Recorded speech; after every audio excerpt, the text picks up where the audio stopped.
பரிசுத்தரே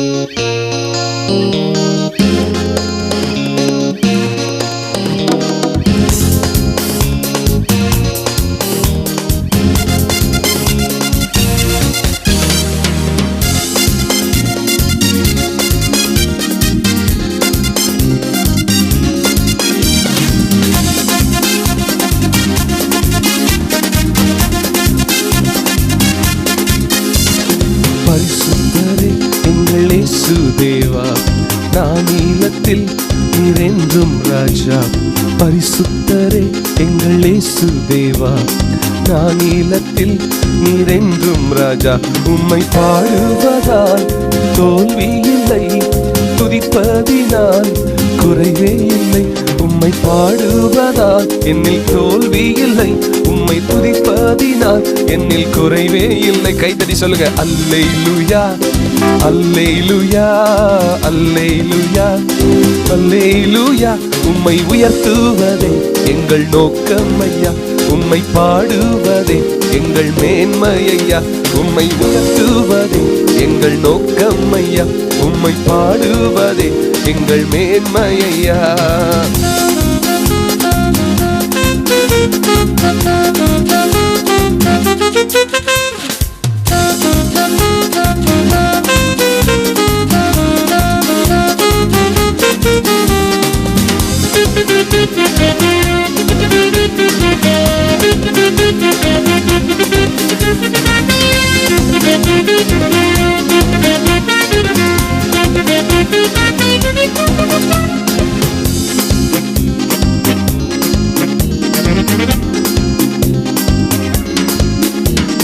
நான் கொண்ட திட்டங்கள் சிறிதாயினும் ஐயா எனக்காயும் திட்டங்கள் பெரிதல்லவோ. நான் கொண்ட திட்டங்கள் சிறிதாயினும் ஐயா எனக்காயும் திட்டங்கள் பெரிதல்லவோ. புழுதியில் இருந்தென்னை உயர்த்தினீரே, ராஜாக்களோடு அமர்த்தினீரே.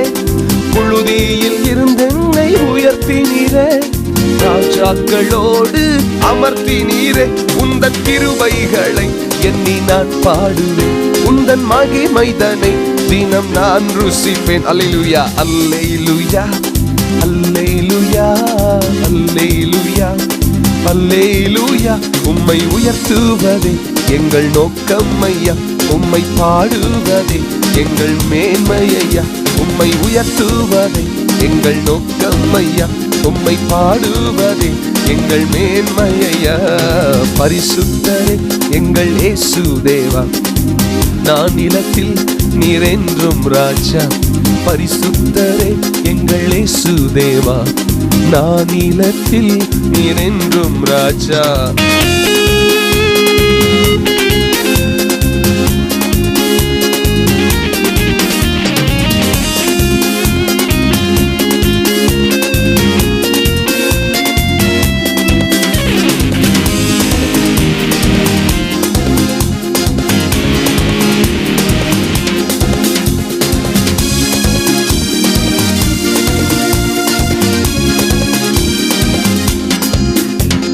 வருத்தங்கள் பசிதாகம் ஏற்பட்டாலும் எங்கள் விசுவாச கேடகம் வீழ்ந்திடாதே. வருத்தங்கள் பசிதாகம் ஏற்பட்டாலும் எங்கள் விசுவாச கேடகம் வீழ்ந்திடாதே. நம்பினோர் நட்டாற்றில் கைவிட்டாலும் என்னை காப்பாற்ற நீருண்டு பயமில்லையே. நம்பினோர் நட்டாற்றில் கைவிட்டாலும் என்னை காப்பாற்ற நீருண்டு பயமில்லையே. உந்தன் கிருபைகளை எண்ணி நான் பாடுவேன், உந்தன் மகிமைதனை தினம் நான் ருசி. கைதட்டி சொல்லுங்க, அல்லேலூயா அல்லேலூயா அல்லேலூயா அல்லேலூயா. உம்மை உயர்த்துவதே எங்கள் நோக்கம் ஐயா, உம்மை பாடுவதே எங்கள் மேன்மை ஐயா. உம்மை உயர்த்துவதே எங்கள் நோக்கம் ஐயா, உம்மை பாடுவதே எங்கள் மேன்மை ஐயா. பரிசுத்தரே எங்கள் இயேசு தேவா, நான் நீலத்தில் நீரென்றும் ராஜா. பரிசுத்தரே எங்கள் இயேசு தேவா, நான் நீலத்தில் நீரென்றும் ராஜா. உம்மை பாடுவதால் தோல்வி இல்லை, துதிப்பதினால் குறைவே இல்லை. உம்மை உம்மை பாடுவதால் என்னில் தோல்வி இல்லை, உம்மை துதிப்பதினால் என்னில் குறைவே இல்லை.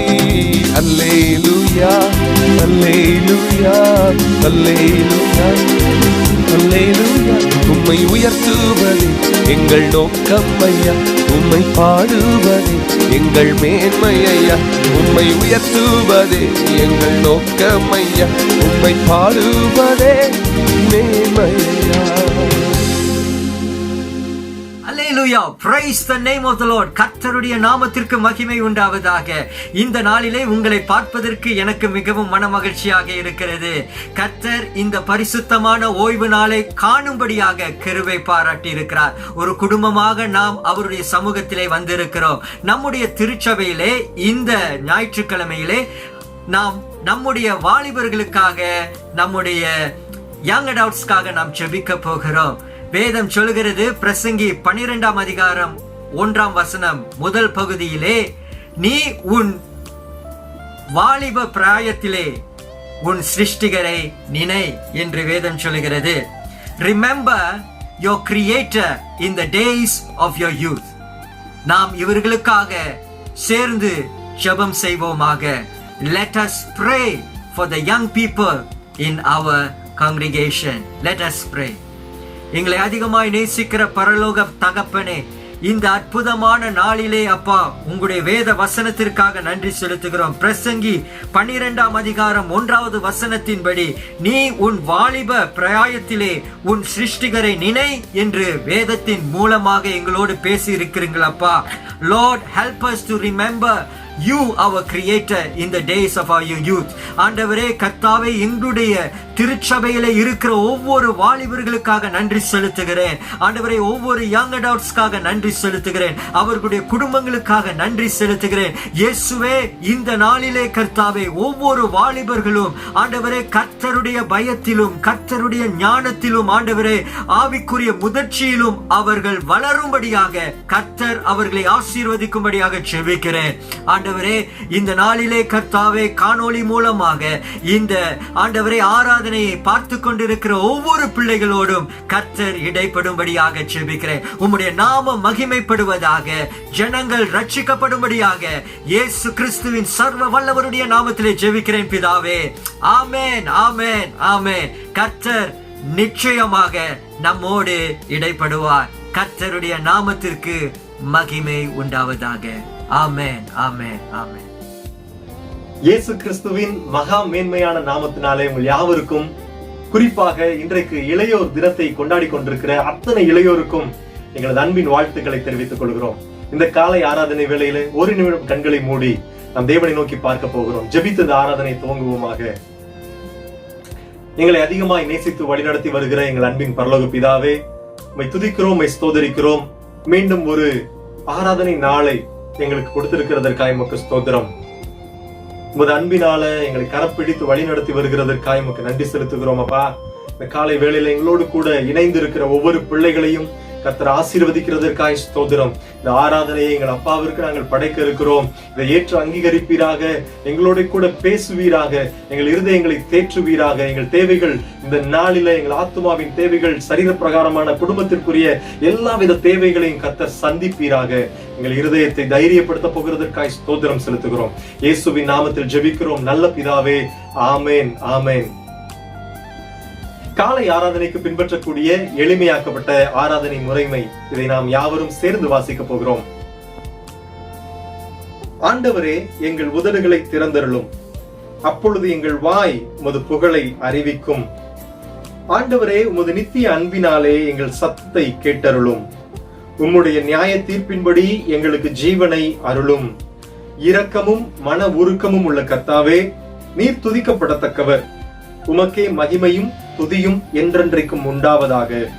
எங்கள் பாவத்தின் இருளின் நடுவில் விடியற்காலை வெளுப்பை போல உம்முடைய வெளிச்சம் பிரகாசிக்கிறது.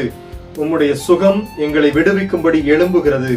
உம்முடைய ஈவாகிய ஒத்தாசையில் நாங்கள் களிகூறும் போது உம்முடைய உற்சாகமுள்ள ஆவியினாலே எங்களை தாங்கியருளும். உம்மை துதிக்கும்படி எங்கள் உதடுகளை திறந்தருளும். பிதாவுக்கும் குமாரனுக்கும் பரிசுத்த ஆவிக்கும் துதி உண்டாவதாக. யாவரும் சேர்ந்து சொல்லுவோம், தேவனுக்கு என்றென்றும் துதி உண்டாவதாக. இன்றைக்கு வாசிக்கும்படியாக தெரிந்து கொள்ளப்பட்ட சங்கீதம் 95 வசனங்கள் 1 முதல் 9 முடிய. வசனம் 1. கர்த்தரை கம்பீரமாய் பாடி நம்முடைய இரட்சண்ய கன்மலையை சங்கீர்த்தனம் பண்ண கடவோம் வாருங்கள். துதித்தலுடனே அவர் சந்நிதிக்கு முன்பாக வந்து சங்கீதங்களால் அவரை ஆர்ப்பரித்து பாட கடவோம். கர்த்தரே மகா தேவனும் எல்லா தேவர்களுக்கும் மகாராஜனுமாய் இருக்கிறார். பூமியின் ஆழங்கள் அவர் கையில் இருக்கிறது, பர்வதங்களின் உயரங்களும் அவருடையவைகள். சமுத்திரம் அவருடையது, அவரே அதை உண்டாக்கினார். வெட்டாந்தரையையும் அவருடைய கரம் உருவாக்கிற்று. நம்மை உண்டாக்கின கர்த்தருக்கு முன்பாக நாம் பணிந்து குனிந்து முழங்காற்படியிட கடவோம் வாருங்கள். அவர் நம்முடைய தேவன், நாம் அவர் மேய்ச்சலின் ஜனங்களும் அவர் கைக்குள்ளான ஆடுகளுமாமே. இன்று அவருடைய சத்தத்தை கேட்பீர்களாகில், வனாந்தரத்தில் கோபமூட்டின போதும் சோதனை நாளிலும் நடந்தது போல உங்கள் இருதயத்தை கடினப்படுத்தாதேயுங்கள்.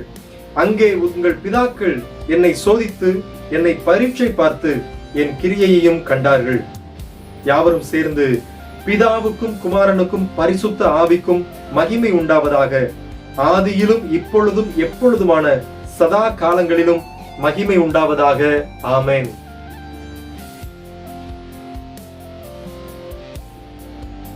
நாம் யாவரும் சேர்ந்து இந்த பாவ மன்னிப்பின் ஜெபத்தை செய்ய போகிறோம்.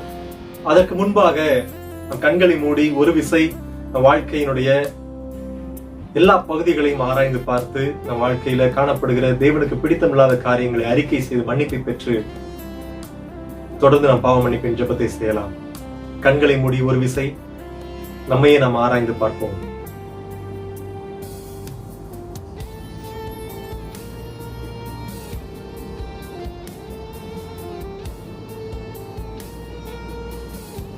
என்னோடு கூட சேர்ந்து இந்த ஜெபத்தை வாசிப்பீர்களாக.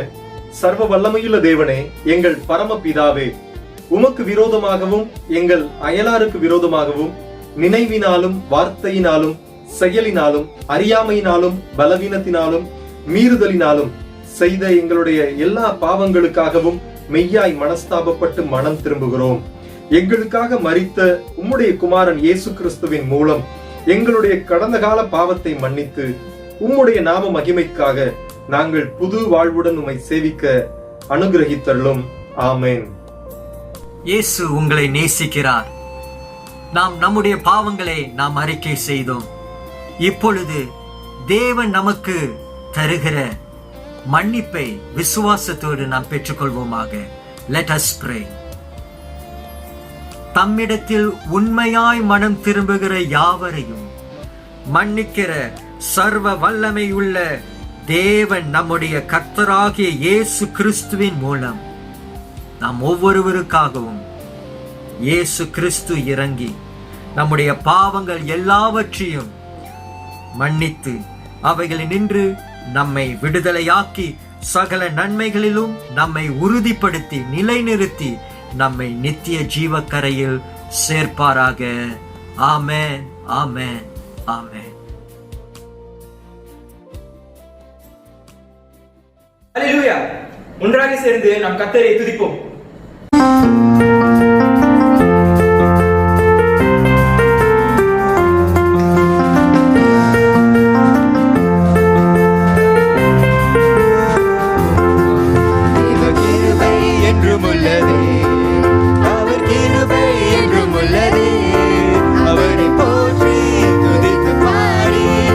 Hallelujah.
ஆண்டவரே இந்த வாரங்களுக்கு நம்மளை வழி நடத்தும்.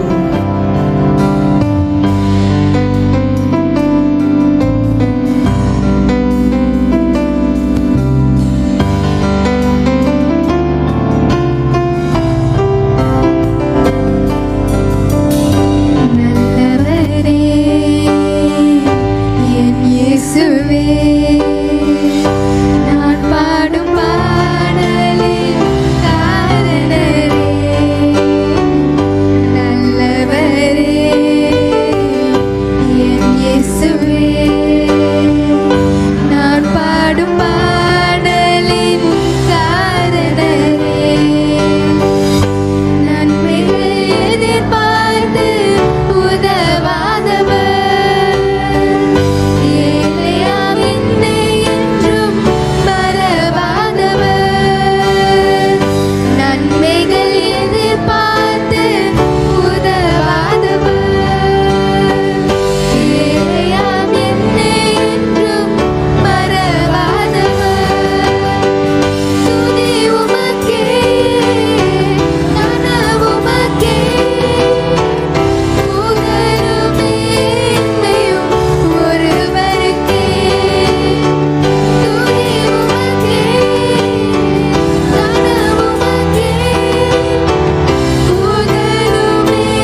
இந்த ஆராதனைக்காக நன்றி.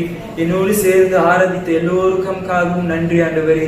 இந்த சபை மக்களுக்காக நன்றி. இந்த வீடியோ யார் யார் பார்க்கிறார்களோ அவங்களுக்காக நன்றி ஆண்டவரே. நீர் அவர்களை ஆசீர்வதியும் ஆண்டவரே. நீர் இந்த ஆராதனையை நன்றாக வழி நடத்தும் ஆண்டவரே. இந்த பிரசனத்தை நீ நன்றாக வழி நடத்தும் ஆண்டவரே. பிரசனம் தர போதகரும் நீர் வழி நடத்தும் ஆண்டவரே. இயேசு கிறிஸ்துவின் இனிய நாமத்தை நான் ஜெபிக்கிறேன் ஜீவனுள்ள நல்ல பிதாவே. சுருக்க ஜெபம். பெந்தெக்கோஸ்தே திருநாளுக்கு பின் வரும் 7ஆம் ஞாயிறு. திருத்துவம் 6. தேவனே, அன்பு இல்லாமல் நாங்கள் செய்யும் அனைத்து காரியங்களும் அர்த்தம் இல்லாதவை என்பதை நீர் எங்களுக்கு போதித்திருக்கிறீர். உம் பரிசுத்த ஆவியை அனுப்பி உமது ஈவான அன்பையும் மெய்யான சமாதான பிணைப்பையும் சகல நன்னெறிகளையும் எங்கள் இருதயத்திற்குள் ஊற்றும். இந்த தன்மை இல்லாதவர்கள் உமக்கு முன் மரித்தவர்களுக்கு சமம் என்பதால் நன்னெறிகளை எங்களுக்குள் ஊற்ற வேண்டுமென்று எங்கள் கர்த்தராகிய இயேசு கிறிஸ்துவின் மூலம் ஜெபிக்கிறோம். ஆமென்.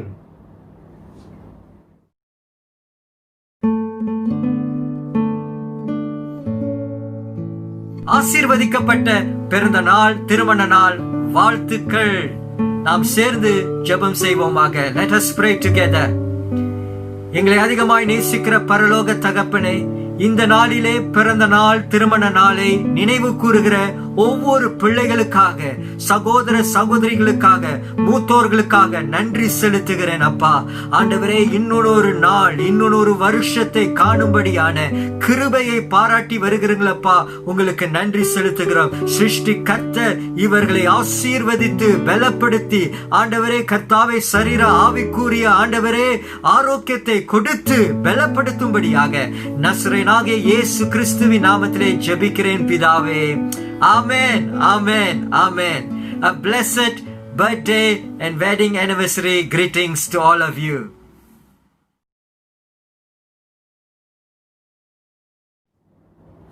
பிரியமான தேவனுடைய பிள்ளைகளே, நாம் தேவனுக்கு என்று கொடுக்க போகிறோம். இது கொடுக்கின்ற நேரம்.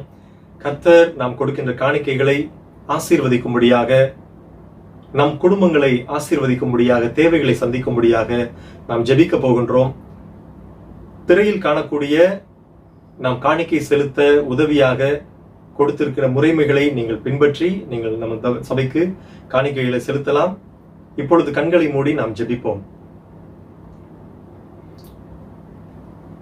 வானத்தையும் பூமியையும் படைத்து ஆட்சி செய்கின்ற மகா மகிமை பொருந்திய எங்கள் தேவனாகிய கர்த்தாவே, உம்மை நாங்கள் துதிக்கிறோம், உம்மை ஸ்தோத்தரிக்கிறோம். நீர் ஆபேலையும் அவனுடைய காணிக்கைகளையும் அங்கீகரித்தீர் என்று வேதம் சொல்லுகிறது. காரணம், ஆபேல் தன் கொழுமையானவைகளில் முதன்மையானவற்றை உமக்கென்று படைக்க அவர் எடுத்துக்கொண்டு வந்தார். நாங்கள் பார்க்கிறோம் ஆண்டவரே. இன்றைக்கும் கூட கர்த்தாவே, நீர் எங்களுக்கு கொடுத்திருக்கின்ற அநேகம் ஆயிரமான திரளான ஆசீர்வாதங்களிலிருந்து ஒரு சிறிய பங்கை, அவற்றில் முதன்மையானவற்றை எங்கள் உள்ளத்தின் ஆழத்திலிருந்து பூரணமான அன்போடு கூட உமக்கென்று நாங்கள் படைக்கிறோம் ஆண்டவரே. இவற்றை அங்கீகரிப்பீராக, ஆசீர்வதிப்பீராக. எங்கள் தேவைகளை கர்த்தர் அளவில்லாமல் சந்தித்து கர்த்தர் ஆசீர்வதிக்க வேண்டுமாய் நாங்கள் ஜெபிக்கிறோம். எங்களது வாழ்க்கையில நீர் கொடுக்கின்ற ஆசீர்வாதங்கள் நதியாய் பாய்ந்து தேசங்களை நிரப்பட்டும். உங்கள் ஆலயத்தின் தேவைகளையும் கர்த்தர் சந்திப்பீராக. எல்லா குறைவுகளும் இயேசுவின் நாமத்தில் மாறட்டும். இயேசுவின் நாமத்தில் ஜெபிக்கிறோம் எங்கள் ஜெபம் கேளு நல்ல பிதாவே. ஆமென்.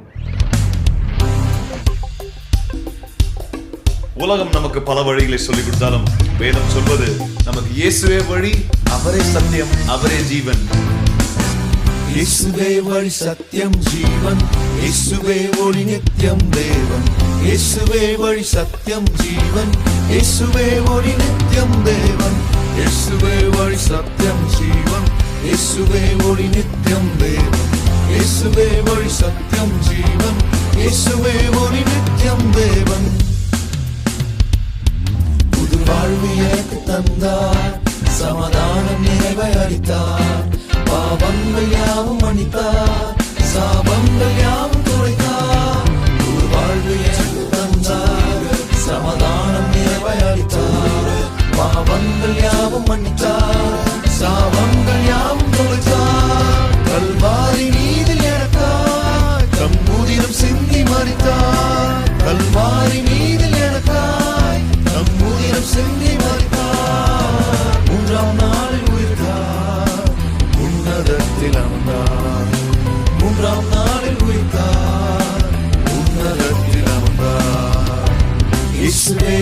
சத்தியம் ஜீவன் இயேசுவே ஒளி நித்தியம் தேவன் இயேசுவே வழி சத்தியம் ஜீவன் இயேசுவே ஒளி நித்தியம் தேவன் இயேசுவே வழி சத்தியம் ஜீவன் இயேசுவே ஒளி நித்தியம் தேவன் இயேசுவே வழி சத்தியம் ஜீவன் இயேசுவே ஒளி நித்தியம் தேவன்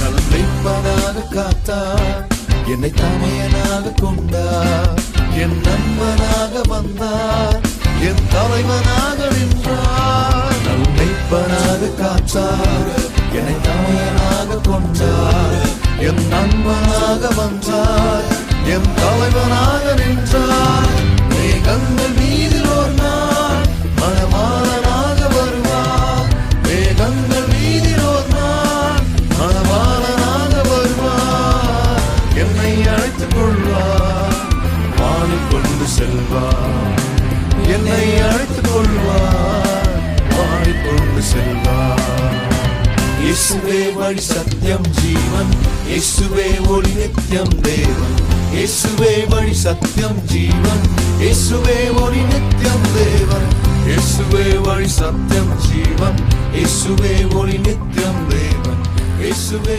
வழி சத்தியம் ஜீவன் இயேசுவே ஒளி நித்தியம் தேவன்.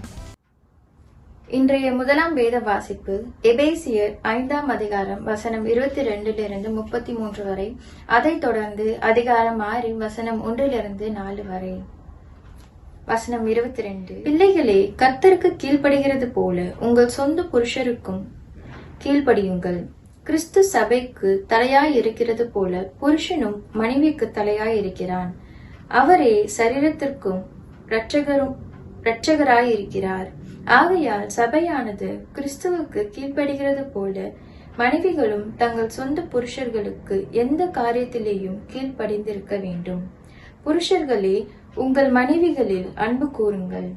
அப்படியே கிறிஸ்துவும் சபையில் அன்பு கூர்ந்து தாம் அதை திருவசனத்தை கொண்டு தண்ணீர் முழுக்கினால் சுத்திகரித்து பரிசுத்தமாக்குகிறதற்கும் கரைத்திரை முதலானவைகள் ஒன்றுமில்லாமல் பரிசுத்தமும் பிழையற்றதுமான மகிமையுள்ள சபையாக அதை தமக்கு முன் நிறுத்தி கொள்வதற்கும் தம்மை தாமே அதற்காக ஒப்பு கொடுத்தார்.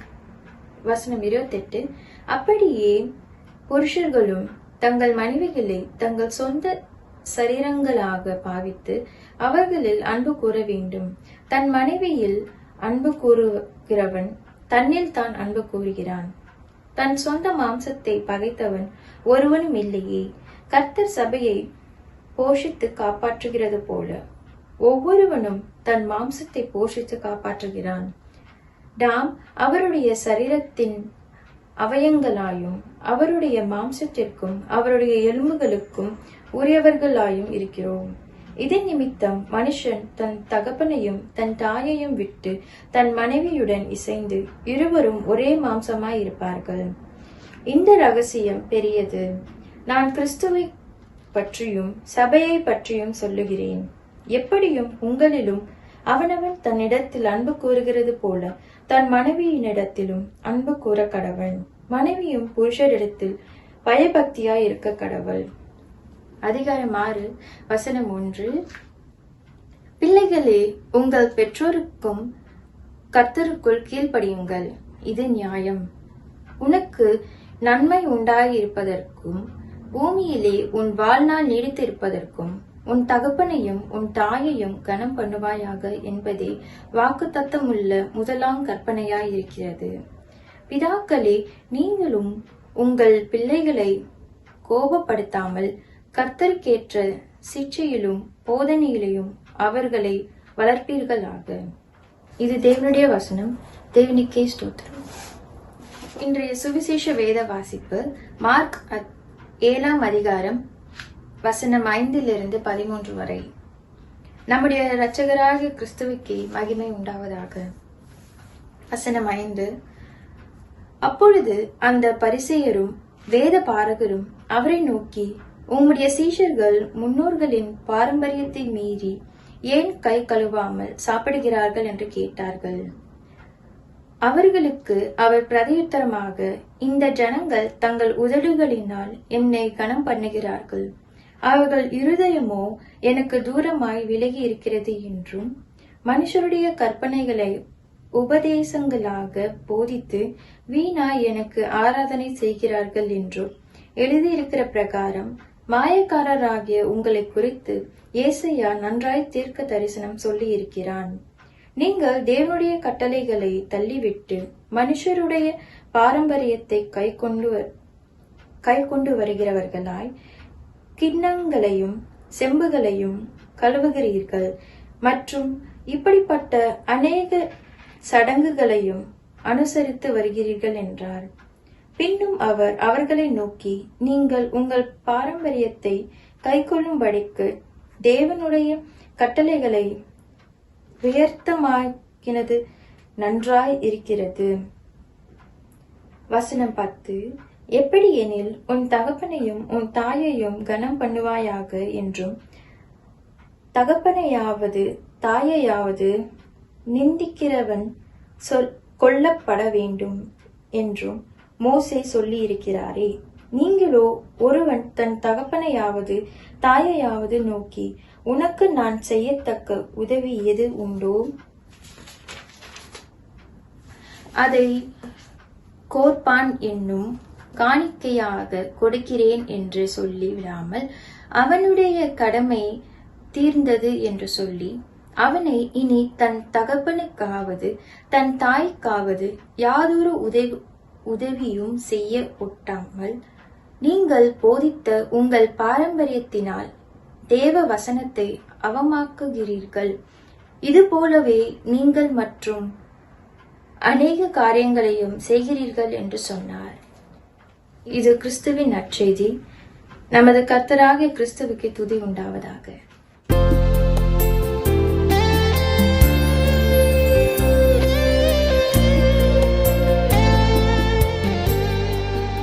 உங்கள் அனைவருக்கும் இயேசு கிறிஸ்துவின் நாமத்தில் சோஸ்திரங்களை தெரிவித்துக் கொள்கிறேன். எல்லா வாலிபருக்கும் வாலிப தின வாழ்த்துக்கள்.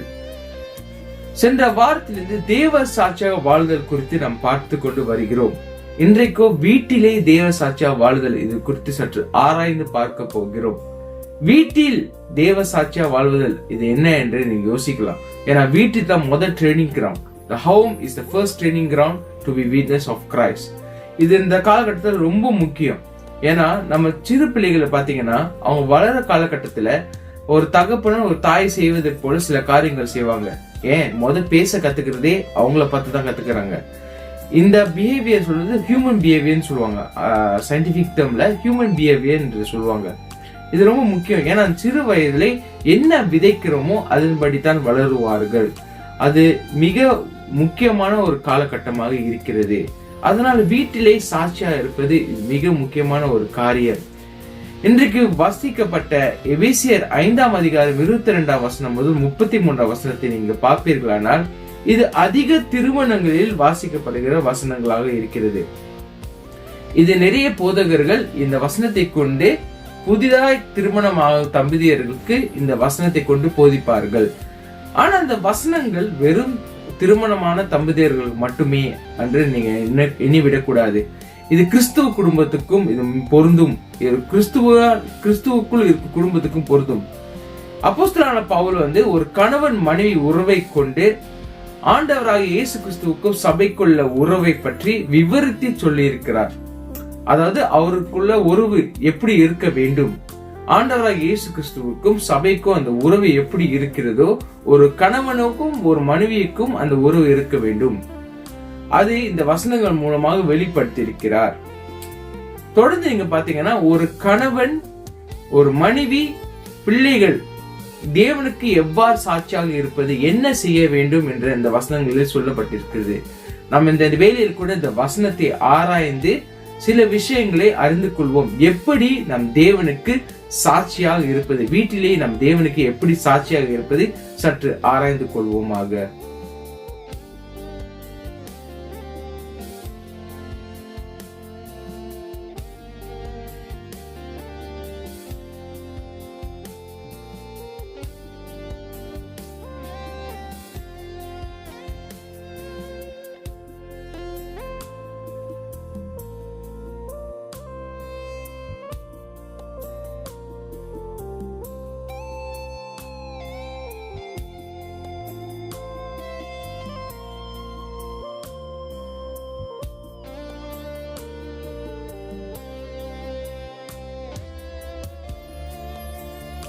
இந்த வசனத்தை குறித்து நீங்க பார்க்கும்போது முக்கியமாக ஒரு விஷயம் தெளிவாக சொல்லப்பட்டிருக்கிறது. ஒரு கணவன் மனைவிக்குள்ள உறவு முதல் முக்கியமான ஒரு உறவு. அதுக்கப்புறம் தான் 5ஆம் அதிகாரத்தில் முக்கியமாக ஒரு கணவன் மனைவி உறவு குறித்து தெளிவாக பற்றி தேவன் சொல்லி இருக்கிறார். ஆண்டவராகிய இயேசு கிறிஸ்து பவுல் மூலமாக வெளிப்படுத்தி இருக்கிறார். இந்த வார்த்தையை கொண்டு தொடர்ந்து நீங்க பாத்தீங்கன்னா ஒரு பிள்ளை பெற்றோருக்கு எப்படி இருக்க வேண்டும் என்று சொல்லப்பட்டிருக்கிறது. இதுல முக்கியத்துவம் என்ன பாத்தீங்கன்னா, இந்த முதல்ல நம்ம அறிந்து கொள்ள தேவனுக்கு வீட்டில் எப்படி சாட்சியாக இருப்பது, ஒருவருக்கு ஒருவர் கீழ்ப்படியுங்கள். ஒருவரை கீழ்ப்படியுங்கள்னா நிறைய நேரத்துல நம்ம தப்பா நினைச்சுக்கிறோம். ஒருவர் கீழ்ப்படிங்கன்னா மனைவி புருஷனுக்கு கீழ்ப்படியுங்கள், கணவன் மனைவி கீழ்ப்படியுங்க அப்படின்ற அர்த்தம் இல்ல. தேவனுக்கு கீழ்ப்படியது போல மனைவி கணவனுக்கு கீழ்ப்படிய வேண்டும். ஏன்னா தேவன் அவருக்கு அந்த தலைமைத்துவத்தை கொடுத்திருக்கிறார் ஒரு கணவனுக்கு. அதே போல பிள்ளைகள் தேவனுக்கு கீழ்ப்படியது போல பெற்றோர்களுக்கு கீழ்ப்படிய வேண்டும். The submission order is this is the order.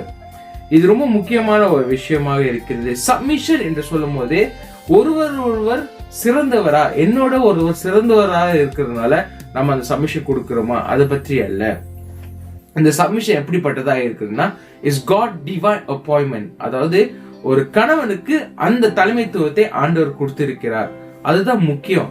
இதுல பார்த்தா தேவ பயத்தோட இந்த சப்மிஷன், இந்த ரீசன் ஃபார் சப்மிஷன், இந்த காரணம், இந்த கீழ்ப்படுதலுக்கு காரணமே தேவனாக இருக்க வேண்டும். தேவனுக்கு கீழ்ப்படியது போல நம் கணவனுக்கு, நம் தகப்பனாருக்கு, நம் பெற்றோருக்கு கீழ்ப்படிய வேண்டும். இது ஒரு உதாரணமாக சொல்லணும்னா ராணுவத்தை வைத்துக் கொள்ளலாம். ராணுவத்துல நீங்க பாத்தீங்கன்னா ஒரு போர் வீரன் உயர் அதிகாரிக்கு மரியாதை செலுத்துவார். அந்த மரியாதை எப்படிப்பட்டதா இருக்குது என்றால், அந்த மரியாதை அரசாங்கத்தால் இவர் கொடுக்கப்பட்ட ரேங்க், அதாவது ஒரு மேஜர், சார்ஜன், கேப்டன், அந்த ரேங்காக, அந்த அப்பாயின்மெண்ட்காக அந்த மரியாதை செலுத்துறாங்க. அவருக்கு பயந்து அல்ல, அந்த கொடுக்கப்பட்ட அங்கீகாரத்துக்காக, அதுக்காக மரியாதை செலுத்துறாங்க. சப்மிஷன் அந்த வார்த்தையை எடுத்துக்கொண்டீங்கன்னா அதுல ஒரு அந்த மிஷன் என்ன அப்படின்னு நீங்க ஆராய்ந்து பார்க்க வேண்டும். நம்ம கொடுக்கப்பட்ட நம்ம அந்த ரோல், அதாவது ஒரு கணவனாக, ஒரு மனைவியாக, பிள்ளைகளாக நாம் அதுல சில செயல்முறை, அதாவது நம்ம அந்த கொடுக்கப்பட்ட காரியத்துல நாம் ஒவ்வொரு காலகட்டத்திலும் தேவனுக்கு கீழ்ப்படிந்து தேவனை மகிமை செலுத்த வேண்டும். அதுதான் இதோட வசனத்தின் முக்கியத்துவமாக இருக்கிறது.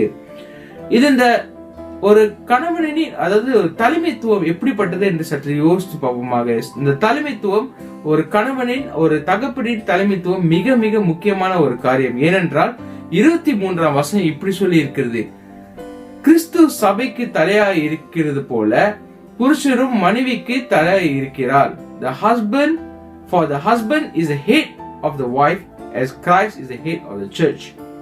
வேதத்தின் அடிப்படையில் பார்க்கும்போது ஒரு கணவனுக்கு, அதாவது ஒரு புருஷனுக்கு இந்த அதிகாரம் அளிக்கப்பட்டிருக்கிறது. இது ஏன் என்று பாத்தீங்கன்னா 1 கொரிந்தியர் 11ஆம் வசனம் அதிகாரத்தையும் 1 தீமோத்தேயு 3ஆம் அதிகாரத்தையும் நீங்க வாசிப்பீர்களானால் இந்த லீடர்ஷிப், அதாவது ஏன் இந்த ஆணுக்கு இந்த ஸ்தானம் கொடுக்கப்பட்டிருக்கிறது, is because of the creation order. தேவனின் படைப்பின் காரணத்தினால் முதலாவது ஒரு ஆணை படைத்தார், ஆதாமை படைத்தார். ஆதாமிலிருந்து ஒரு பெண்ணை படைத்தார். ஆதாமிலிருந்து வந்தவனால் ஒரு பெண். அந்த பெண்ணுக்கு ஆணுக்கு ஒரு உதவியாளராக தேவன் அவரை படைத்தார். இருவரும் ஒருவராக கருதி தேவன் அந்த வசனத்தை கொடுத்திருக்கிறார். ஒரு ஆண் பெண் சொல்லும்போது இஸ் a different ரோல். ஆனா ஆண்டவரை மையப்படுத்தல இஸ் a combined ரோல். ஒருவருக்கொருவர் கீழ்ப்படிந்து தேவனுக்கு வெளிப்படுத்த, தேவனுக்கு மகிமை செலுத்தும்படி சொல்லப்பட்டு இருக்கிறது. முதலாவது வீட்டில் நம்ம எப்படி சாட்சியாக இருக்கணும்னு பார்த்தோம்னா கீழ்ப்படிதல் முக்கியம் என்று பார்த்தோம். இரண்டாவது காரியம் தியாகம் உள்ளம். இது ரொம்ப அவசியமான ஒரு காலகட்டமாக இருக்கிறது. தியாகம் உள்ளம் ஒரு குடும்பத்தில் சாட்சியா இருப்பது மிக அவசியமான ஒரு காரியமாக இருக்கிறது. எதை தியாகம் செய்ய வேண்டும்? இண்டிவிஜுவல் திங்கிங், அதாவது தனித்துவமாக யோசிப்பதை நாம் விட்டு கொடுக்க வேண்டும்.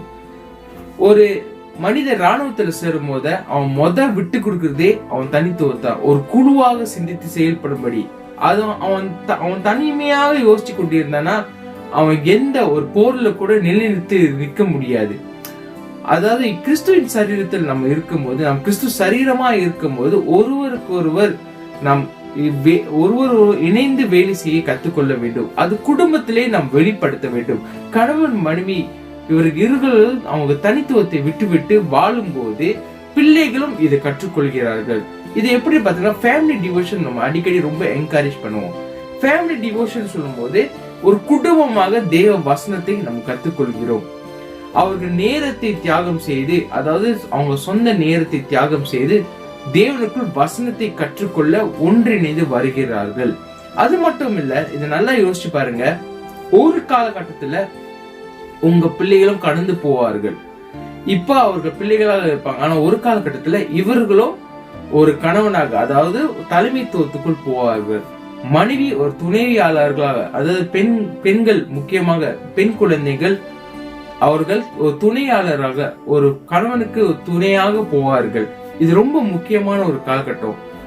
இந்த வீட்டிலே நம்ம சொல்லி கொடுக்கிற விஷயம் அவங்க அடுத்த காலகட்டத்தை கொண்டு போறது ரொம்ப முக்கியமான ஒரு காரியம். அதான் 31ஆம் வசனம் இப்படி போட்டிருக்கு. For this reason a man will leave his father and mother and be united to his wife and the two will become one flesh. இது நிமித்தம் மனுஷன் தன் தகப்பனையும் தன் தாயையும் விட்டு தன் மனைவியுடன் இசைந்து இருவரும் ஒரே மாம்சமாய் இருப்பார்கள். This is a great sacrifice. ஒரு மேன் சொல்லும் போது, ஒரு ஆண் சொல்லும் போது இது ஒரு மிகப்பெரிய sacrifice. ஏனென்றா சொகுசான வாழ்க்கை, அதாவது எப்போதும் அப்பா அம்மா நம்மளை பார்த்து கத்துக்கொண்டு வந்துகிட்டு இருக்காங்க. நல்லா எல்லா காசு எல்லாத்தையும் கொடுத்து நம்மளை பாதுகாப்போட வச்சிருக்காங்க. ஆனா ஒரு காலகட்டம் வரும், இது கடந்து அடுத்த காலகட்டத்துக்கு போகணும்.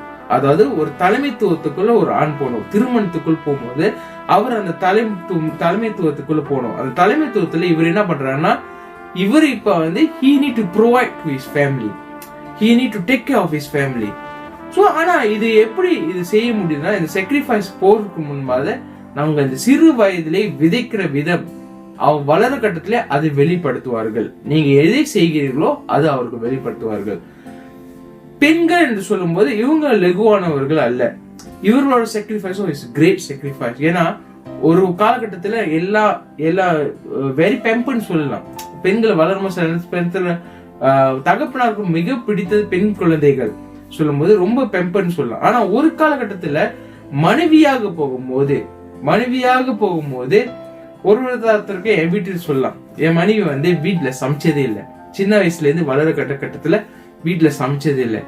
ஆனா இப்ப ஒரு மனைவியாக அவங்க சில விஷயங்களை கத்துக்கொண்டு வருகிறார்கள். It's a learning process. So ஆனா அந்த காலகட்டத்துல கத்துருந்தாங்கன்னா இங்க இந்த லேர்னிங் ப்ரோசஸ் ஈஸியாக இருந்திருக்கும். அதே போல அவங்க ஒரு பெண்ணின் தியாகம் என்னன்னா, இட்ஸ் ஈஸி லைஃப். ஏன்னா அவங்க எடுக்கிற ரோல் டிஃப்ரெண்ட் ரோல்ஸ். அதாவது வீட்டையே பாத்துக்கிறாங்க, வேலையும் பாத்துக்கிறாங்க, நிறைய வீட்டு விஷயங்களை பாத்துக்கிறாங்க. இது அவங்க ரோல்ஸ். தி sacrificial, அவங்க இண்டிவிஜுவல், அதாவது அவங்க வளர காலகட்டத்துல அவங்க தனிமையா யோசிப்பதை விட்டு ஒரு குடும்பத்துக்குள் வளரும் போது அவங்க கணவருக்காக பிள்ளைகளுக்காக யோசிக்க ஆரம்பிக்கிறாங்க. இதுதான் டீம் பிளேயிங் சொல்றாங்க. சோ ரெண்டாவது நம்ம பார்க்க தியாக உள்ளம். we need to sacrifice our individuality. இது மிக முக்கியமான ஒரு காரியமாக இருக்கிறது. நாம் முதலாவது கீழ்ப்படிதலை பற்றி பார்த்தோம். இரண்டாவது தியாக உள்ளத்தை குறித்து நாம் பார்த்தோம். மூன்றாவது ஒரு காரியம் நாம் பார்க்க போகிறோம். எபேசியர் 5ஆம் அதிகாரம் 25ஆம் வசனம் 26ஆம் வசனம் எப்படி சொல்கிறது? புருஷர்களே உங்க மனைவிகளின் அன்பு கூறுங்கள், அப்படியே கிறிஸ்துவும் சபையில் அன்பு கூர்ந்து தாம் அதை திருவசனத்தை கொண்டு தண்ணீர் முழுக்கினால் சுத்திகரித்து பரிசுத்தமாக்குகிறதற்கும் அப்படின்னு எழுதப்பட்டிருக்கிறது. ஆங்கிலத்திலே husband love your wife as Christ loved the church and give himself up for her, that he might sanctify her, having cleansed her by the washing of water with the word.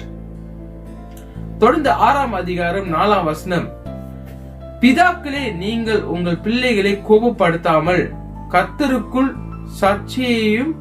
சர்ச்சையிலும் போதனையிலும் அவர்களை வளர்ப்பீர்களாக. Father, do not provoke your children to anger, but bring them up in the discipline and instruction of the Lord. மூன்றாவது நம்ம பார்க்கக்கூடிய காரியம் என்னவென்றால் சுத்திகரிப்பு. சுத்திகரித்தல் ஒரு குடும்பத்தில் மிக அவசியம். சுத்திகரித்தல் சொல்லும் போது is one of the major role of the leadership. வீட்டில் உள்ள லீடர்ஷிப்ல மேஜர் ரோல். ஒரு வீட்டில ஒரு பிரீஸ், அதாவது ஆசாரியர்களாக நம்ம இருக்கிறோம். ஒரு கணவன் ஒரு ஆசாரியர்களாக இருக்கிறோம். ஆண்டவராக இயேசு கிறிஸ்து வழி நடத்தியது போல, அதாவது அவர்கள் சபையிலே சுத்திகரித்தது போல நாம் சுத்திகரிக்க முடியாது. அவர் ஆவியால் சபையை சுத்திகரித்தார். ஆனால் நாம் அவர்களுடைய ஆவிக்குரிய வாழ்க்கையில், அதாவது பிள்ளைகளின் மனைவிகளின் ஆவிக்குரிய வாழ்க்கையில் நாம் வழிநடத்த முடியும். முக்கியமாக இது எப்படி என்று இந்த வசனத்தில் தெளிவாக, வசனத்தின் மூலமாக நம் குடும்பத்தை இந்த ஆவிக்குரிய வாழ்க்கையில் வழிநடத்தலாம். ஒரு கணவன் மனைவி சொல்லும் போது ஆரம்பத்தில் சொன்ன family devotion is very important. நம் வீட்டில் சொல்லிக் கொடுக்கிற வார்த்தை அதுதான் விதையாக இருக்க வேண்டும். பிள்ளைகள் மனதில் பாய்கிற விதையாக இருக்க வேண்டும். சார்ல்ஸ் ஸ்பர்ஜன் இப்படி சொல்கிறார், the water which washes away sin, which cleanse and purify the soul, is the word. பாவத்திலிருந்து நம் ஆத்துமாவை சுத்திகரித்து புனிதப்படுத்துகிற விஷயம் வார்த்தையானது என்று தெளிவாக சார்ல்ஸ் ஸ்பர்ஜன் சொல்லியிருக்கிறார். அதே போல வார்த்தையை கொண்டு, தேவ வார்த்தையினால் நம் குடும்பத்தை பலப்படுத்த வேண்டும். இந்த காலகட்டத்திலே இந்த COVID-19 நம் வீட்டுல இருக்கோம். வீட்டுல நம்ம இருக்கும் போது சபைக்கு வர முடியாத ஒரு காரணம், இந்த நேரத்துல சில நேரத்துல மென் ஃபெலோஷிப் அட்டெண்ட் பண்ண முடியாது, யூத் ஃபெலோஷிப் அட்டெண்ட் பண்ண முடியாது, நிறைய ஃபெலோஷிப் அட்டெண்ட் பண்ண முடியாது, சர்ச் பிரேயர் கூட நிறைய பேர் வர முடியல. வேலை நிமித்தமா வீட்டில் வேலை செய்யறதுனால சில காரியத்தினால வர முடியல.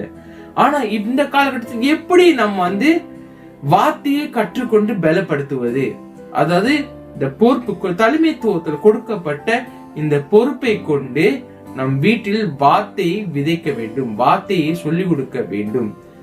We must be learn to speak the word of God at home. தேவ வார்த்தையை கொண்டு ஒருவரை பலப்படுத்த வேண்டும். The family devotion is very important. இந்த family devotion சொல்லும் போது என் சிறு வயதிலே என் தகப்பன செய்த ஒரு காரியம் ஞாபகத்துக்கு வருது. எப்போதும் ஒரு வசனத்தை வாசித்து அதுல உனக்கு என்ன தெளிவாக சொல்லுகிறதோ அந்த வசனத்தில் என்ன கற்றுக்கொண்டு ஒரு புத்தகத்தை எழுத சொல்வார். அந்த புத்தகத்தை எழுதும் போது அது என்ன ஆகுதுன்னா, அந்த வசனம் மூலமாக நான் என்ன கற்றுக்கொண்டேன் என்று நான் எழுதுவேன். அது சொல்லும் போது எனக்கு அது இஸ் எஜுகேஷன். அந்த வார்த்தை இன்றைக்கு என்னை பலப்படுத்துவதை நான் பார்க்கிறேன். அந்த விதை இன்றைக்கு எப்படி வளர்ந்திருக்குன்னு நீங்க பாக்குறீங்க. இது ரொம்ப முக்கியம். உங்க குடும்பத்துல ஒவ்வொரு காலகட்டத்திலையும் தேவ வார்த்தையில் விதைத்து வளர்க்கும்படி நான் கேட்கிறேன். ஏன்னா தேவ வார்த்தை நிலையானது, அது என்றைக்கும் காக்கக்கூடியது, ஒவ்வொரு காலகட்டத்திலும் பாதுகாப்பானது. தேவ வார்த்தை மாறாத ஒன்று. இந்த வார்த்தையை நிலைத்திருக்க நம் வீட்டு தலைவர்கள் இது சற்று ஆலோசித்து செயல்படுத்தும்படி நான் வேண்டிக் கொள்கிறேன். இந்த வார்த்தையில, அதாவது சுத்திகரிப்பு, வார்த்தை மூலமாக தேவ வார்த்தையை கொண்டுதான் நாம் வீட்டுல நம்ம தேவனுக்கு தயாராக இருக்க வேண்டும்.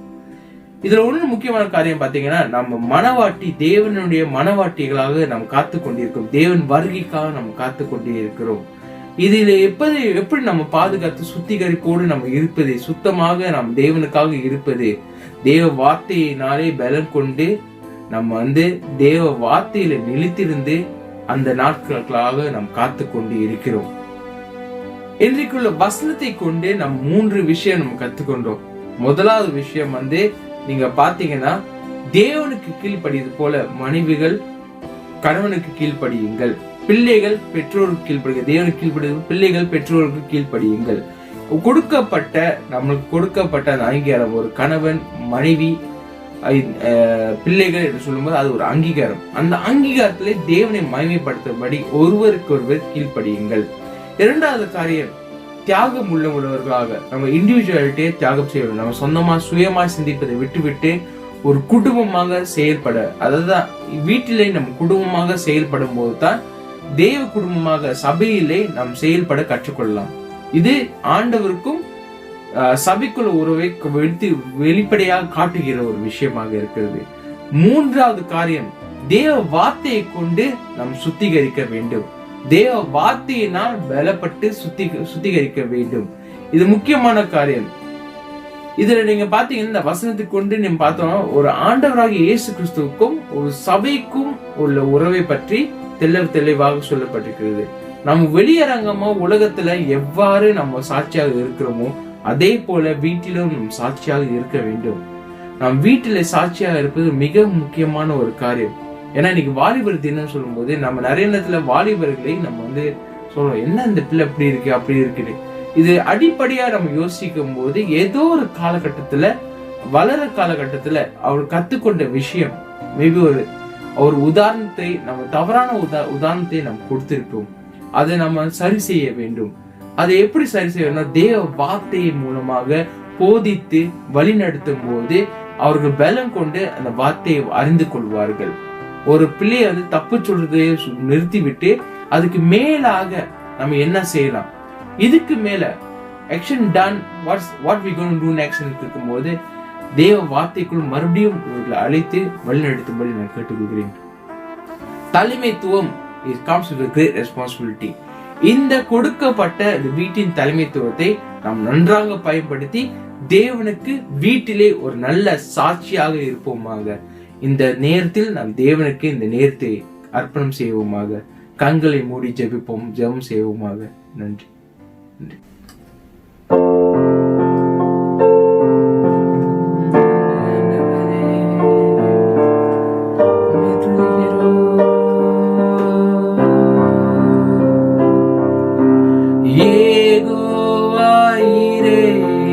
எனக்கெல்லாம் நீரே, என் தேவையெல்லாம் சந்திப்பீ. யெகோவாயிரே, எனக்கெல்லாம் நீரே, என் தேவையெல்லாம் சந்திப்பீ. என் எதிர்பார்ப்புக்கு மேலாக செய்பவரே, என் ஜெபங்கள் அனைத்திற்கும் பதில் தருவீரே. என் எதிர்பார்ப்புக்கு மேலாக செய்பவரே, என் ஜெபங்கள் அனைத்திற்கும் பதில் தருவீரே. யெகோவாயிரே, எனக்கெல்லாம் நீரே, என் தேவையெல்லாம் சந்திப்பீ. யெகோவாயிரே, எனக்கெல்லாம் நீரே, என் தேவையெல்லாம் சந்திப்பீ. ஆராதனை ஆராதனை ஆராதனை உமக்கே. ஆராதனை ஆராதனை ஆராதனை உமக்கே. ஆராதனை ஆராதனை ஆராதனை உமக்கே. உள்ளத்திலிருந்து சொல்லுவோமாக. ஆராதனை ஆராதனை ஆராதனை உமக்கே. நன்றி ஆண்டவரே, உம்மை துதிக்கிறோம், உம்மை போற்றுகிறோம்.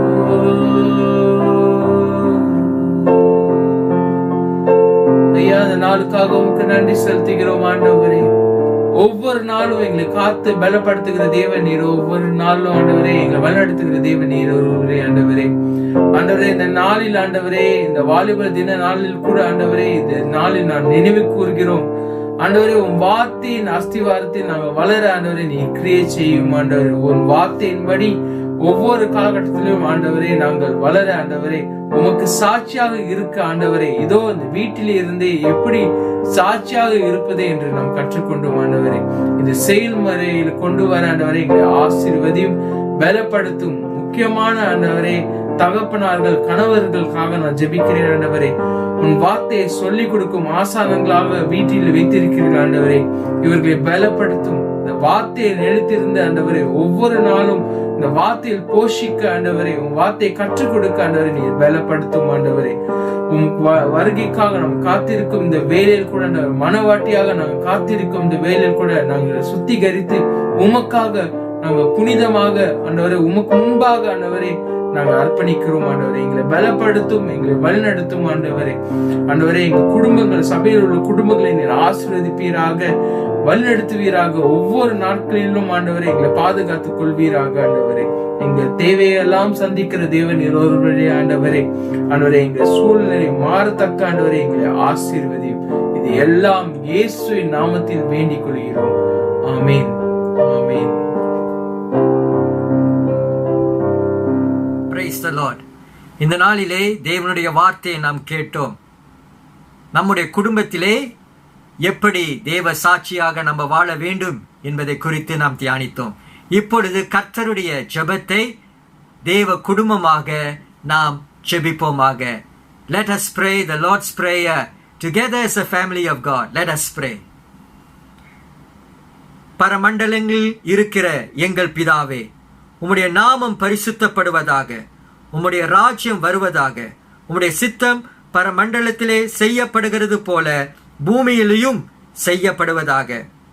அன்றிலுள்ள எங்கள் அப்பத்தை எங்களுக்கு இன்று தாரும். எங்களுக்கு விரோதமாய் குற்றம் செய்கிறவர்களுக்கு நாங்கள் மன்னிக்கிறது போல எங்கள் குற்றங்களையும் எங்களுக்கு மன்னியும். எங்களை சோதனைக்குள் பிரவேசிக்க பண்ணாமல் தீமையினின்று எங்களை ரட்சித்துக் கொள்ளும்.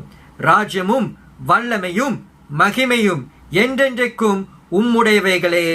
ஆமென், ஆமென், ஆமென்.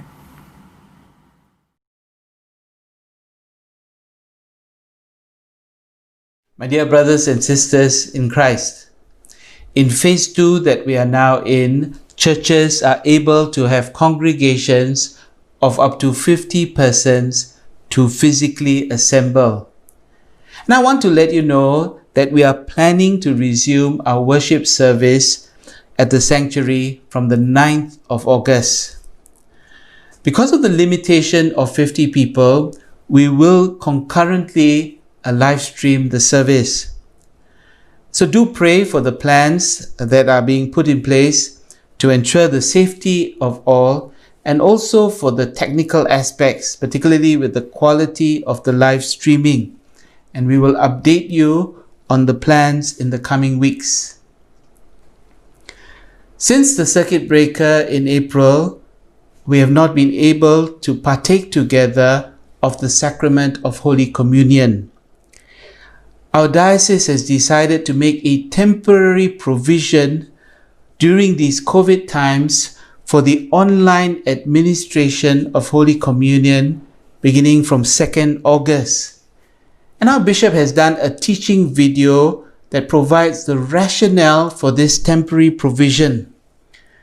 We will be having a combined diocesan online Holy Communion service led by Bishop Rennis and Bishop Designate Titus on Sunday, 2nd August at 10:30 a.m. And this service will show by example on how an online Holy Communion service can be done in a manner worthy of the Lord. And so please do watch the following teaching video by Bishop Rennis. And if you have any feedback or clarification, please do contact me or any of our pastoral staff. The blessing of the Lord be with you. I would like to take a few moments to speak about Holy Communion for Anglicans in Singapore. We are in the midst of a battle with the COVID-19 pandemic. The battle is far from over. We need to be prepared for the way it unfolds with our eyes on God. The pandemic has affected the way Christians gather for worship and discipleship. It has certainly affected our practice of Holy Communion. Under God, I was led as your diocesan bishop to suspend the practice of congregational Holy Communion since 4th April this year. I gave weight to the priority of safekeeping lives at a critical time when the whole society needed to join hands to flatten the curve of COVID transmission. As the crisis evolved to be a longer-term one, I asked Bishop Designate Canon Dr. Titus Chung to form a study team to see how, as a church, we could resume the practice, the sacrament of Holy Communion in COVID times. Both he and I knew that the people of God need every means of grace, including Holy Communion, for the tough journey before us. My message to you today is in 3 parts. The first is on Holy Communion as a provision of God. Then second, the practice in our diocese. And thirdly, the preparation that is needed by God's people. So let me begin with the provision of God.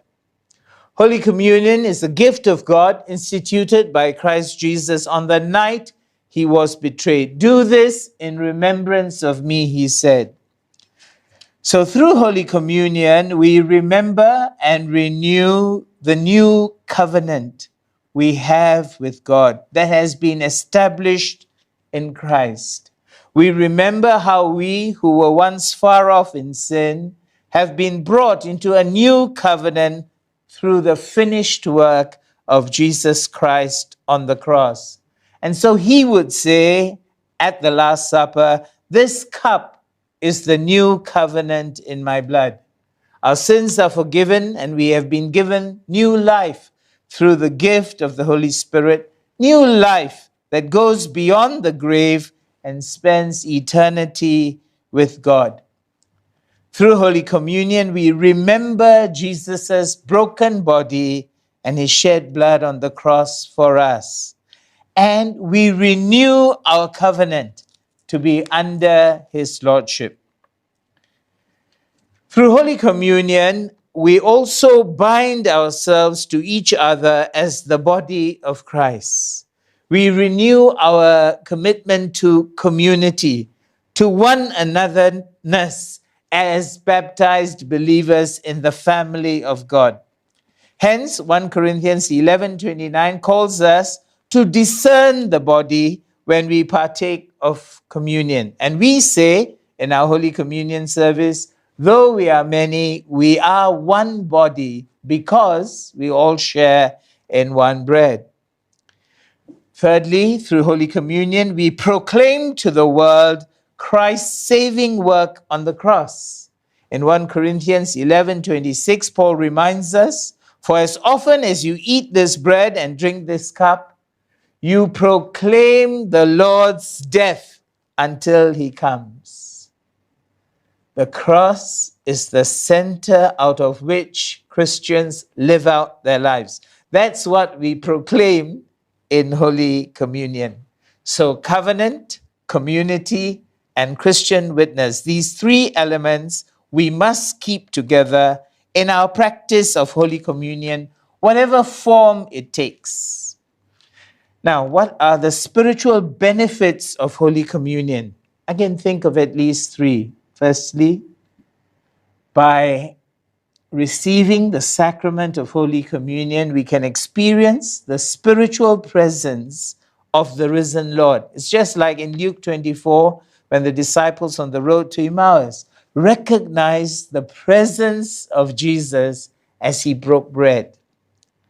Then we are strengthened by the life of Christ as we receive the bread and the wine with faith and thanksgiving.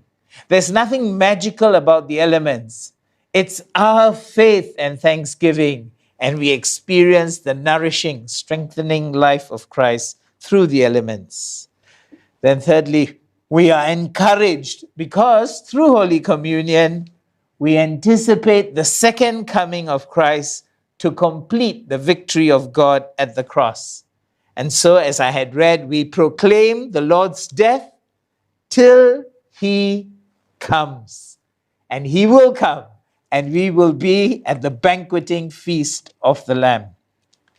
Let me move on to the practice in our diocese. There are two forms of administering Holy Communion that are sound and that we are accustomed to. The first is Holy Communion service in church or in a physically gathered congregation like church camp.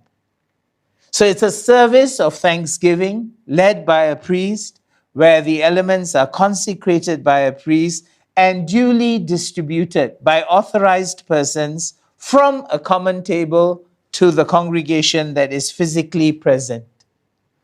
The second form is Holy Communion by extension from a common table. That is, where the consecrated elements of bread and wine are taken to people who belong to the congregation but who cannot be physically present at the service.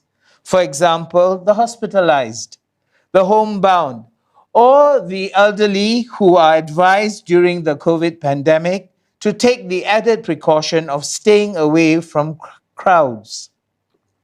In such cases, the pre-consecrated elements are administered by an authorized pastoral leader of the church, a lay reader or a cell pastor or a member of the pastoral staff, to the recipients in a simple physical worship setting. These are the two forms in practice. Now, my friends, Bishop Designate Titus and myself, we want to make a temporary third option available during these COVID times.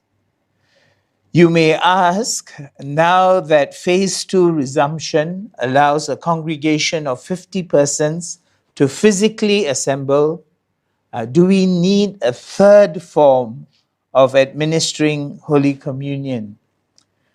I believe we do for two main reasons. Firstly, the pandemic is not over. There can be future spikes and recurrent patterns of circuit breakers or lockdowns. Access to the sacrament of Holy Communion is important to strengthen the people of God in a time of adversity and uncertainty. Secondly, in the grace of God, we do have in our diocese large parishes with membership in the thousands. Even with multiple services, the restricted congregation size is going to pose a major challenge to ensure accessibility of Holy Communion to all and to ensure a healthy rhythm to the church's communal life that matches its resources. Hence, I want to share with you a needed temporary provision for this time. Holy Communion through an online service with good controls. Online communion service with good controls. What are these controls? Firstly, the online service will be led by a priest. Secondly, a congregation that is present and connected by remote means, present and connected, they are the ones who will partake of the breaking of bread. And this breaking of bread is a simultaneous breaking of bread by the priest, different households, and small groups. The fourth control is we have a suitably designed liturgy. And fifthly, there will be due preparation for reverent participation. That brings me to the third part of my message, the preparation that is needed by God's people. I want to invite you to a combined online communion service for the Archdeaconry of Singapore on the 2nd of August. This third option will be new to many people, and understandably, several will be guarded. But I want, in addition to teaching about the controls, which I believe are in harmony with Scripture, which are guided by good pastoral practice, and for which even the province of Southeast Asia has given its agreement throughout the province, I want to show you by example how it can be done in a manner worthy of the Lord. And I will need your vicars and priests to help to prepare you for this online combined service. The preparation entails spiritual preparation. And that's why I trust this video will reach you early. We want to anticipate that day. We want to prepare ourselves through repentance. We are a people broken by the adversity, totally dependent on God. We ask God in times of judgment to remember mercy and to bring us through. So there's a repentant heart we need to bring. We also need to bring longing, because it's been about 3 months since we partook of Holy Communion. The longing to experience that communion with God and that solidarity with one another. We are the people of the risen Lord. And thirdly, we want to be expectant. I want to ask you to prepare and to pray for the experience of Christ's spiritual presence as we break bread simultaneously. I want to ask you to pray that there'll be renewed joy and strength and hope as we have that online communion. There's also practical preparation, and that's very much needed. How do you get ready so that it can be meaningful and it can have the due reverence? It's the elevated presence of Christ in our midst that we are preparing for. And so households and small groups will need to prepare. I want to ask you to think about the elderly who will need help. So we are gathering small groups to break bread together, including, think about Christians who are alone in their households, how they can be part of a small group, because there is a body aspect, a communal aspect of the breaking of bread. And then I'm going to ask your vicars and priests in charge, together with your parish leaders, to evaluate. So please give them feedback, and they will evaluate the feedback as we introduce this provision for a limited time. So let me bring you now to the bishop's dispensation. It is provided for in the constitution of our church that a bishop can grant a dispensation for practices which are time limited, never contrary to the word of God, but perhaps not the norm. A dispensation that is needed because of specific situational needs. And so I am preparing myself to grant a dispensation that will allow this third option, and that will together give you 3 forms of partaking of Holy Communion. So there are 3 forms to meet the need of this time.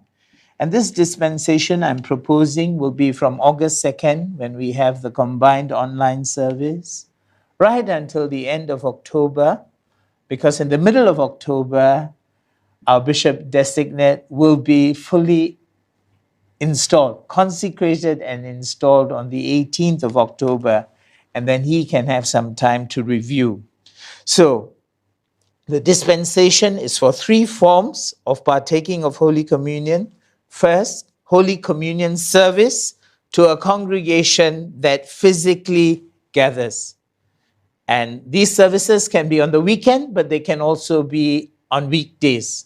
And they're limited by the measures that MCCY and Ministry of Health require of us. So the size is specified.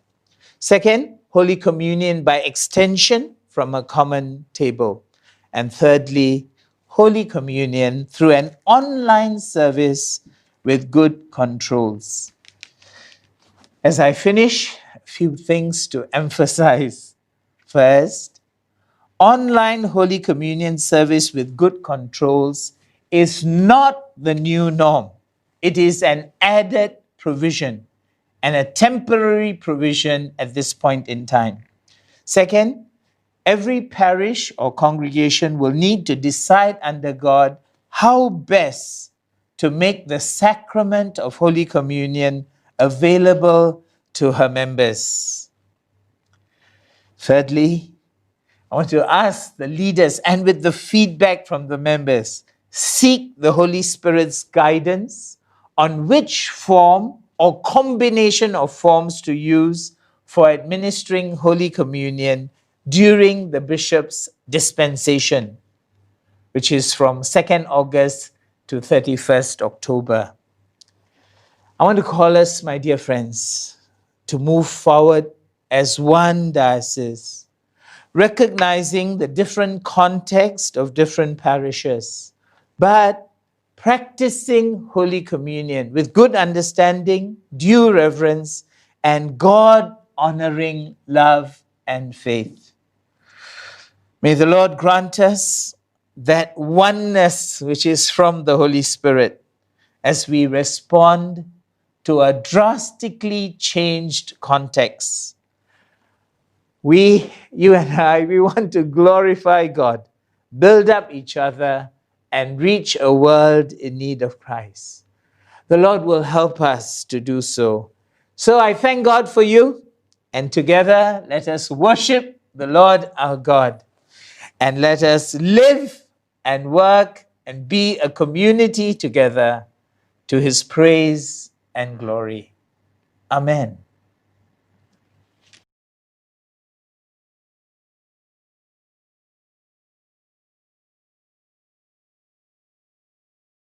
ஹல்லேலூயா. கர்த்தருடைய நாமத்திற்கு மகிமை உண்டாவதாக. கர்த்தர் நம்மோடு இடைப்பட்டு கொண்டிருக்கிறார். நம்முடைய வாழ்க்கையிலே இருக்கிற பாரமான காரியங்களை அவர் எடுத்து நம்மை ஆசீர்வதித்து கொண்டிருக்கிறார். இந்த ஆராதனையிலே நம்முடைய வாலிபர்கள், நம்முடைய யங் அடல்ட்ஸ் தேவனுக்காக பல காரியங்களை அவர்கள் அர்ப்பணித்தார்கள். அவர்களுக்காக நீங்கள் தொடர்ந்து ஜெபிக்கும்படியாக உங்களை உற்சாகப்படுத்துகிறேன். தொடர்ந்து நம்முடைய ஞாயிற்றுக்கிழமை ஆராதனையிலே நீங்கள் ஈடுபடும்படியாக, உற்சாகமாக நீங்கள் கலந்து கொள்ளும்படியாக உங்களை உற்சாகப்படுத்துகிறேன். சபையின் தலைமைத்துவத்திற்காக தொடர்ந்து நீங்கள் ஜெபிக்கும்படியாக உங்களை அதிகமாய் நான் உற்சாகப்படுத்துகிறேன். கர்த்தர் நம்மோடு கூட இருக்கிறார். நம்மை ஆசீர்வதிக்க அவர் விரும்புகிற தேவன். உங்களுடைய குடும்பத்தை அவர் விசாரிக்கிற தேவன். நம்முடைய தேவைகளை அவர் சந்திக்கிற தேவன். தேவனுடைய ஆசீர்வாதத்தை நாம் பெற்றுக்கொள்வோமாக. Let us receive God's blessing together. Let us pray. எல்லா புத்திக்கும் மேலான தேவ சமாதானம் உங்களோடே இருந்து நீங்கள் தேவனையும் அவருடைய குமாரனாகிய நம்முடைய நாதர் இயேசு கிறிஸ்துவையும் பற்றிய அறிவிலும் அன்பிலும் நிலைத்திருக்கும்படி உங்கள் இருதயத்தையும் சிந்தையையும் காக்க கடவுது. பிதா, குமாரன், பரிசுத்த ஆவியுமாகிய சர்வ வல்லமை பொருந்திய தேவனுடைய ஆசீர்வாதம் உங்களுக்குள்ளே இருந்து எப்பொழுதும் உங்களோடே நிலைத்திருக்க கடவுது. ஆமென், ஆமென், ஆமென். சமாதானத்தோடும் அன்போடும் போய் தேவனை சேவியுங்கள். கிறிஸ்துவின் நாமத்திலே ஆமென், ஆமென், ஆமென். கர்த்தர் உங்களை அதிகமாய் அவர் விசாரிக்கிற தேவன். அவர் நம்மை ஒருபோதும் கைவிட மாட்டார். அவருக்காக நாம் சாட்சியாக எழும்புவோமாக. ஒரு விசை நாம் கர்த்தரை நோக்கி பார்த்து இந்த ஆராதனையை முடிவுக்கு கொண்டு வருவோமாக. Let us pray. கர்த்தாவே, இந்த அற்புதமான நாளிலே சிங்கை தேசத்திலும் உலகமெங்கும் இருக்கிற ஒவ்வொரு வாலிபர்களுக்காக நாங்கள் ஜெபிக்கிறோம். நீ உன் வாலிப பிரயாயத்திலே உன் சிருஷ்டிகரை நினை என்று வேதம் சொல்கிறது. இந்த நாளிலே கர்த்தாவே ஒவ்வொரு வாலிபர்களோடும் கர்த்தர் இங்கே விசேஷ விதத்திலே இடைப்படும்படியாக ஜெபிக்கிறேன். எங்களுடைய தேசத்திலும் எல்லா தேசங்களிலும் உள்ள ஒவ்வொரு யங் அடல்ட்ஸையும் ஆண்டவரே, ஒவ்வொரு வாலிபர்களையும் ஆண்டவரே நீங்க ரட்சிக்கும்படியாக ஜெபிக்கிறேன். கர்த்தாவே, அவர்கள் மூலமாக உம்முடைய நாமத்தை நீங்க மகிமைப்படுத்திக் கொள்ளும்படியாக ஜெபிக்கிறேன். இயேசு கிறிஸ்துவின் நாமத்திலே ஜெபிக்கிறேன் பிதாவே. ஆமென், ஆமென், ஆமென். தொடர்ந்து நாம் கர்த்தருக்காக பயணம் செய்வோமாக, செல்வோமாக. இயேசுவின் நாமத்திலே ஆமென், ஆமென், ஆமென். என் ஆத்துமாவே கர்த்தரை ஸ்தோத்திரி, என் முழு உள்ளமே அவருடைய பரிசுத்த நாமத்தை ஸ்தோத்திரி. என் ஆத்துமாவே கர்த்தரை ஸ்தோத்திரி, கர்த்தர் செய்த சகல உபகாரங்களையும் மறவாதே. ஆமென்.